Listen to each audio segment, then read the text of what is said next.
What is up, beautiful people? This is the Kentucky Postgame Show, the best Kentucky Postgame Show out right now in the world. I'm Fletch. This is Mario and Malik.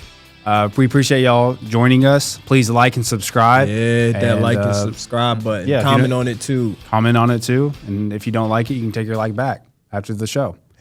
No, I'm joking. Don't take that out. There's an unlike button. They can. Is there an unlike button? Yeah, I'm not encouraging them, but hey, there's a button. That's why they have it, right? There was an unlike button on the last one I was on about my hair.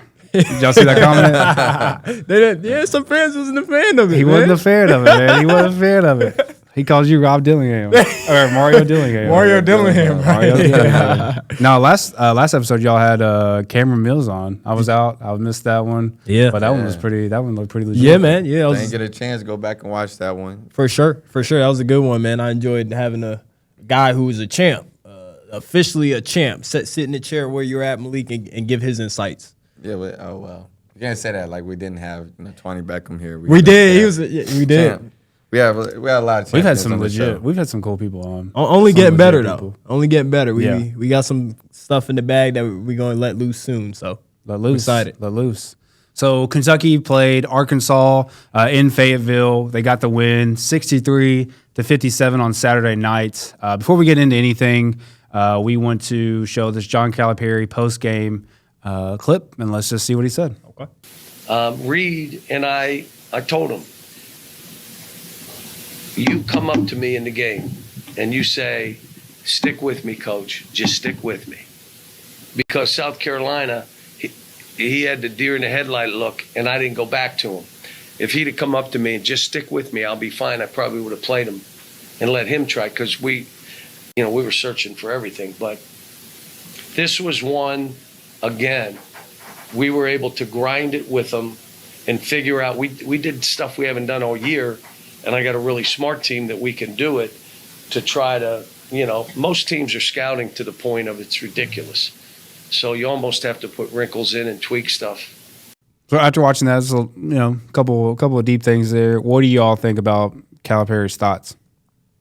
You want me to go ahead? I'll let you go. All righty.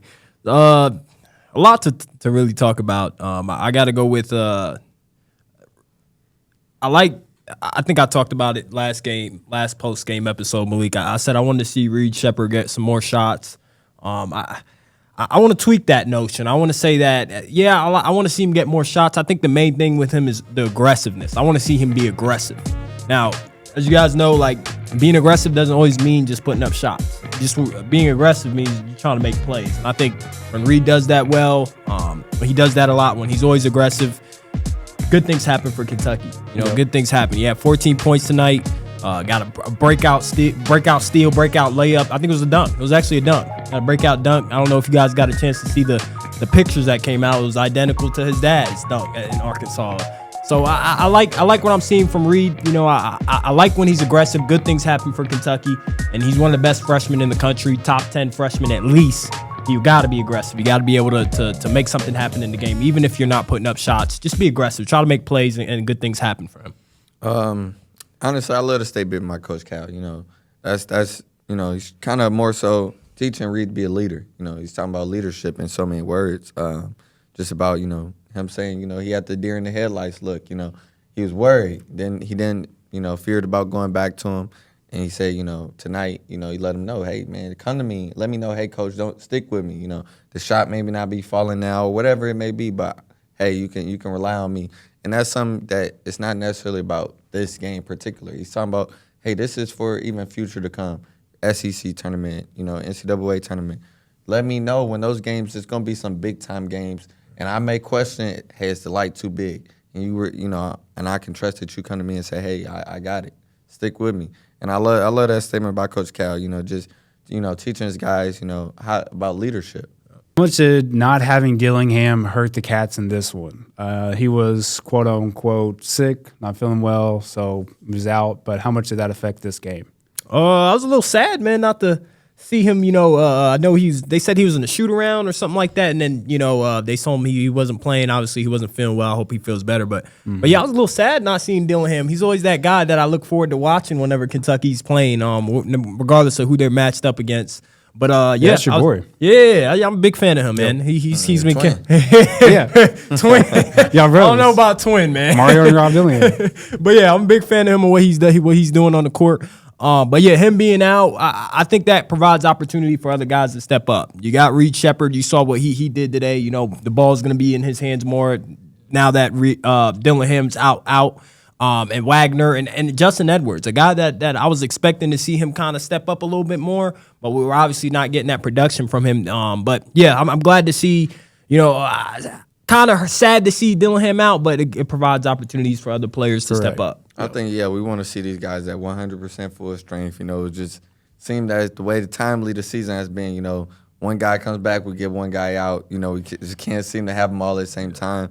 But, I think, of course, I would love to see Rob Dillingham. I'm not sure how much of a, difference he makes in that game. I feel like I said, coming off that South Carolina game, I think, and we know a lowly Arkansas team, not really coming into wins as much, but kind of learning like, hey, I think the little secret to UK is to slow it down, make it a half-court game and a low-scoring game as well, so that you're never really out of the game.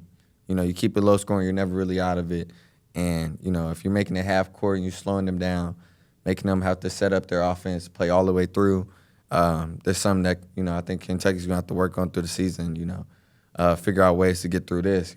I feel like I said, South Carolina showed a couple flaws in UK's offense and defense. Agreed. Yep. Edwards, really not someone we bring up on the show, even though you just brought him up, but we really don't talk about him a lot.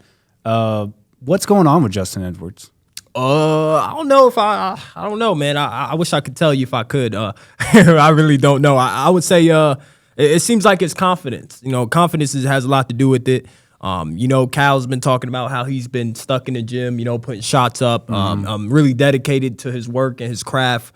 I think it's just confidence, and when you work so hard, you really have to trust your work when you get out there. So I think with him, it's just about doing the little things to build his confidence. Getting steals, playing defense, getting loose balls, getting rebounds, doing those little things. You can't go out there and expect just to put up 20 points or 15 points or have a breakout game.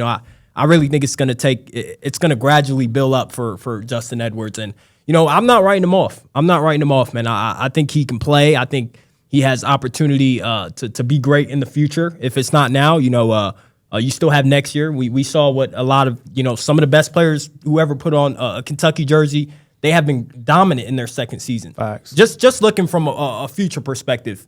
But I'm not writing him off yet. I still believe that he can be great in this season. We're not too far in the season to just write him off. So yeah.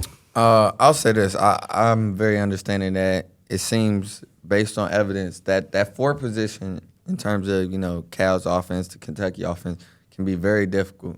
Especially in the game today where it's very guard centric. The guards really love to run the offense, and they're normally more aggressive nowadays. Not really a pass first guards more. So we think of they can score. They love putting it up in numbers. And if you just follow through some of the history, we think of Jacob Toppin, Keon Brooks. These guys are guys who we think they came back for second years or, even the third year. As these guys are, in that position, the role of coming out of high school, these guys were able to have more control of the ball, be more dominant. Justin Edwards, being familiar with his game in high school, he was allowed to have more control of the ball. He had more touches at the top of the key. It's a different role. Yeah, it's a different role. It's a different role to be the four and play without the ball. And so I guess he's going to have to learn through that adjustment. We're going to have to see how he adjusts to that. Maybe he can make that second-year leap, such as a P.J. Washington, someone else who was in that four position. So I don't know if he's necessarily there for. I think Trey Mitchell's there for, but I would definitely the point that you stood out that really stood out to me is just the role. His role is different from high school for sure, and the ball is not in his hands as much. I would say, that definitely plays a part. I don't want to say really. I don't know. I guess it kind of does a little bit of three as well at times. I seen him play the four. Like I said, we definitely seen that. Early on in the season, a lot of games for we've sure. seen Trey Mitchell play the five, and then split him or he to- played a four. Like I said, because him and Adu really can tend to be the 3-4 really out there. Yep. And I guess Justin Edwards, his strength not being a 3-point shooter, so it's not really spreading the court. It's more so he likes to be able to attack the basket, and so we more so see him in that what you call the dunker spot. He's kind of just right there or just a little bit outside in the paint, just a little bit mid range or so. So more so, like I say, it's just kind of how the offense is set. When you don't have the ball in your hand, can he be the catch and shoot guy or different things in those roles? So just question of how do you get him more orchestrated into the offense? I don't think he's playing bad. Everybody's kind of like looking at his minutes projections and how much points he's scoring per minute, all that extra stuff. But I honestly think he's playing bad. I think he does certain good stuff out there that you might not be able to notice. It's deeper to it than that. But I honestly think he still has the opportunity to grow. He takes good shots when he's out there. He doesn't take bad shots, so it's just not dropping. So I think honestly he has room to grow. He's going to get better throughout the season. And Cal says he's always in the gym. So what can you do but hope for the best for him? I mean, I guess if anybody, I would say. He could be more aggressive. Last game he only took one shot, and that's following the previous game. He doesn't tend to take a very high volume, so we can't really say he's had a really poor shooting games. That's true. Just even in his last game, he only had one rebound. You kind of want to see his impact a little bit more. Right. You feel like he can be a lot more than what we see. I don't know if it's like the confidence. That's why it goes back to confidence of him not taking shots, him going into the game with the mindset of I don't want to mess anything up. I'll just play passive. Or honestly, I don't know where it comes from. I just hope that if you're in the gym, like everyone says, you're in the gym. You want to go out there when the bright lights come up. You want to be able to trust your work and say have confidence. Like I know I can do this. I know I can put up points. I know I can and have an impact in the game because I'm always in the gym. I do it when the lights are not the brightest. So that's kind of where my perspective is with him. I want to see what he's going to do in the future. Let's just watch him and see what he does. Yeah. Practice doesn't make perfect. Perfect practice makes perfect. So if he's not putting him up in the gym like that, then he ain't going to be in the game. A nice little practice don't make perfect. Practice makes improvement. So that's what I just said. That's what you said. That's literally what I just said. Kentucky's going to be going for a season sweep versus Florida. The matchup is this Wednesday at 8:00 at Rupp. Will the Wildcats pull off another W? Yes. You got a Florida team that we were a little bit shaky when we went down there in Gainesville. I remember Aaron Bradshaw hit that big time shot. I think they're going to be just fine. You're playing in front of Rupp Arena again. Guys feel a lot more at home, especially when they play in Rupp this season. I think they'll sweep this season with Florida, but you can't come out there and backtrack. Let's learn. Let's take the things that we learned from South Carolina and Texas A&M and Arkansas and get better. So I think they'll be just fine. I think Florida's one of the worst. They're not good on the road. They're not a very good team on the road. So I think they're going to be just fine. And you got to prepare for Tennessee. That's the big time matchup everybody's waiting for. So. I expect this to be even a tougher game than the last one. Like I said, I think a lot of film has been showed on UK. Oh yeah, and, it might be maybe potential. I'm not saying this is going to be the game that they lose. So we talked about you can't win all of them. No, you can't win. I think there might be more adjustments that may need to be made in terms of their defense and their offense, and we'll see what Florida was able to take away from these last two games, and create I guess you want to say just a game plan that may be a tougher for UK. Yeah, so you think the difference will be because last time you chose Florida. I did. I'm choosing Kentucky this time. And you think it's because we're at home? Yes, I think because they're at home and we're a lot better than we were the first time we played Florida. The team is getting better. Guys are starting to know their roles a little bit more. Big Z's coming on. A lot of people don't write him off either. That debut was kind of crazy, but now he's back to earth. I think he'll adjust. He's coming on. Yeah, he's coming on. Yeah. He's coming on. But I think they're just a lot better than they were when they played him the first time. And I like what you were saying though. I think Florida comes into this game with a chip on their shoulder a little bit. Kentucky could be looking at Tennessee a little bit too much more than they should be in Florida. And then, like you said, they're exposing a lot. So with these games, Florida watching film, wanting to get Kentucky for sure. I think I think you made a great point on that because I think that they'll be ready. So it'll be good. So, like we said, it's going to be at home, Rupp Arena. Again, please like and subscribe. Yeah, like and sub. We'll be back, and I think Kentucky gets W. I think they do too, man. I think this is a good opportunity for them to, get some confidence going into Tennessee. They're going to need it versus Tennessee. I'm gonna just say it'll be one to watch. I'm gonna leave it there. It'll be one to watch. We'll see.